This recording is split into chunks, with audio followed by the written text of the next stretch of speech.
It's back. Hat check, sunglasses check, Pepsi check, notes check, sources check. Let's go.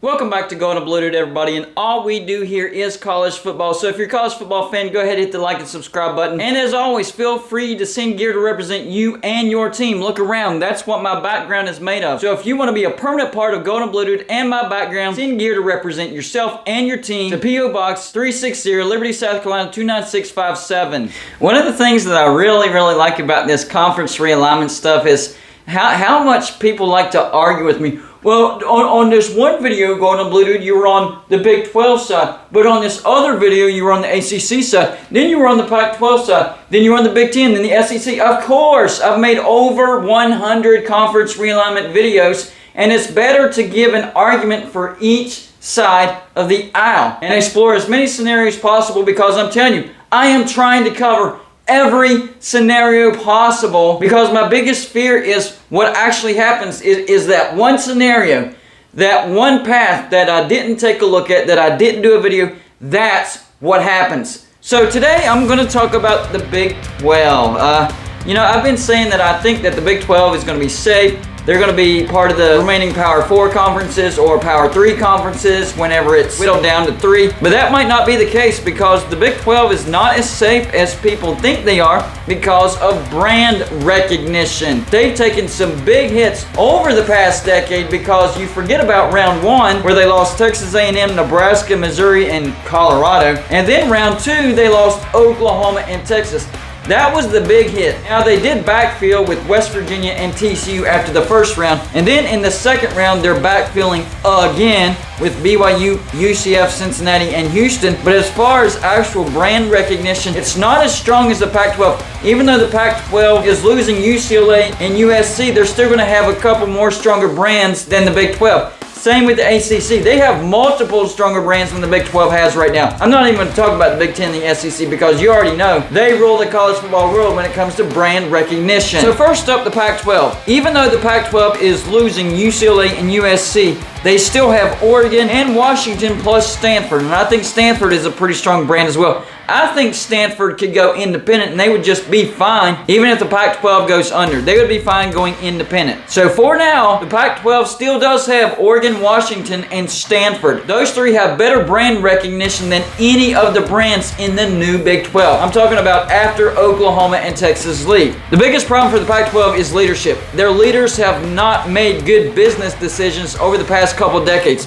The biggest one that really pops out, and it really stings now that I mention it, is grabbing Colorado but shunning BYU. I mean, now that looks like a really stupid decision now that Colorado's fallen in the crapper and BYU's had 3 amazing seasons. They are still ranked number 16 in the nation as we speak. That's proven to be a stupid, terrible decision by the Pac-12. And that's been the biggest problem with the Pac-12. They have the brands, but they can't make good decisions. They'll take bad brands over good brands. Slowly but surely, the Pac-12 has gotten weaker and weaker because of stupid decisions. Or maybe George Kliavkoff comes to his senses and starts making good decisions. The Pac-12 would actually be in a good spot to overtake the Big 12 and actually grab teams out of the Big 12. But as is right now, they're not in that spot. Jumping on over to the ACC. I talked about them earlier. Remember, the ACC still has Clemson, Florida State, Miami, North Carolina, Virginia Tech, and even Virginia. So they have many brands that are better and have higher name recognition than the Big 12.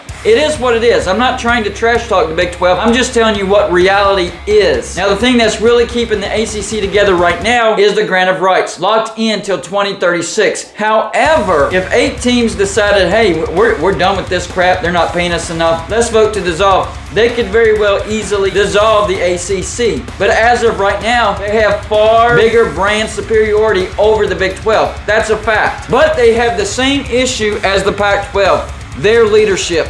Their leaders have made terrible, terrible decisions. And the biggest one was those grant of rights and the horrible TV negotiations with ESPN. To me, that doesn't seem like a very good negotiation. You probably just took the first number that ESPN gave you. It was a really low number. If you were actually negotiating with ESPN, that number should have been way, way, way, way, way higher than what it is. And that's why Clemson, Florida State, and those other bigger brands, they're not happy with the ACC.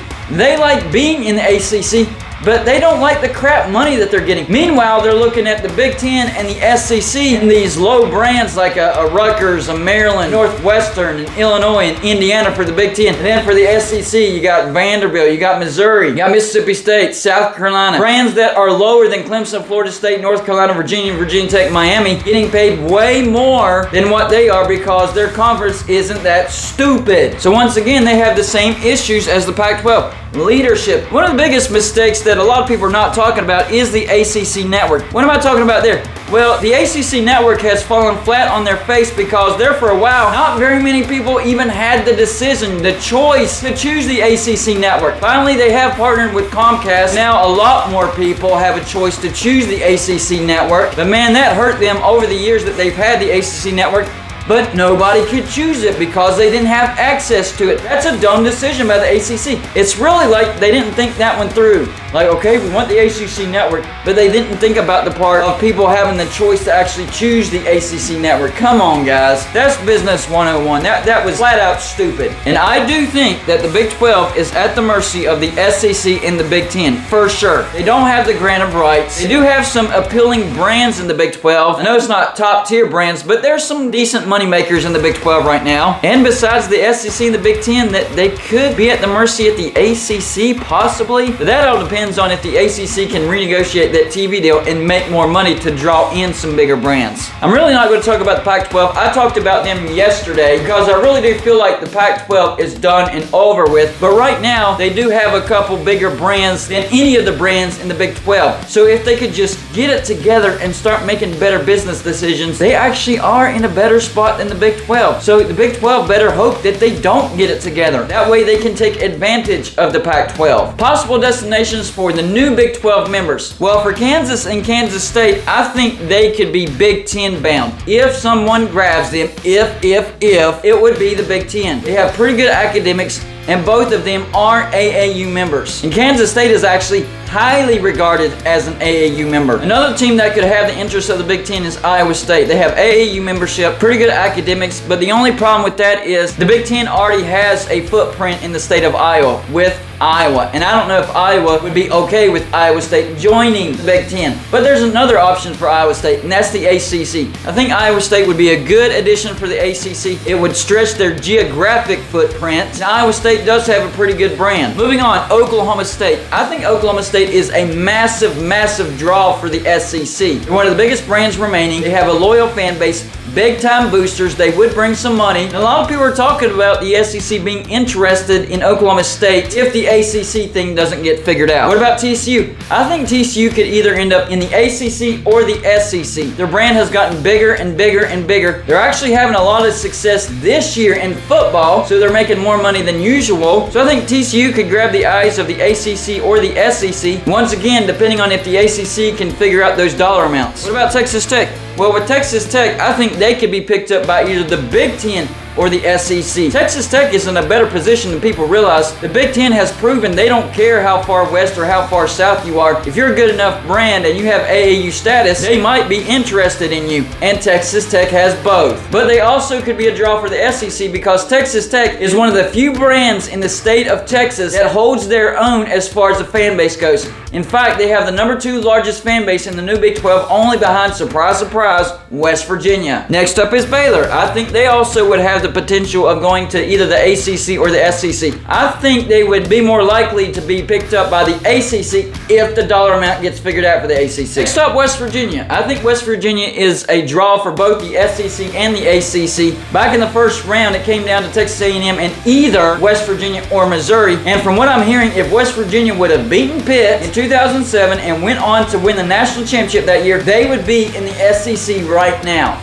That game, I'm telling you, you say time heals all wounds. Well, I find out more and more just how much that game hurts us, and it actually stings more now than it did back then. We would be in the SEC if we would have beaten Pitt and won the national championship that year. Yeah, that's how bad that loss sucks for West Virginia. But we're still a draw for the SEC and the ACC. Now for the ACC, an even bigger draw because of natural rivalries already in the ACC. But once again, the dollar amount would have to get figured out. And there's UCF. I think UCF would be a good draw for the ACC and a decent draw for the SEC. They have the largest on-campus student body. Their brand is growing bigger and bigger and bigger. They're going to be an official Power 5 member. So we'll see what kind of money they can make for the Big 12. You better believe the SEC and the ACC will keep an eye on those numbers. And then there's Cincinnati. I think the only option Cincinnati would have would be the ACC. And I think they would be a decent fit with the ACC. They have some good rivalries in there, and they would make money for the ACC. But once again, the money has to get figured out for the ACC. Finally, the last two teams, BYU and Houston, they would be screwed. Their only option is the Big 12. Houston isn't a big enough market or a big enough brand to hold their own in the SEC or the ACC. They just don't bring in the eyeballs. And I know they just built a new stadium and they are investing into their football program, but that fan base has got to support them more, and that was a terrible, terrible hire of Dana Holgorsen. He's already on the hot seat. Then for BYU, their only two options were the Pac-12 and the Big 12. The Big 12 finally took them. The Pac-12 is not going to take them, and besides those two, the Big 10, the ACC, nor the SEC would take BYU. Maybe an outside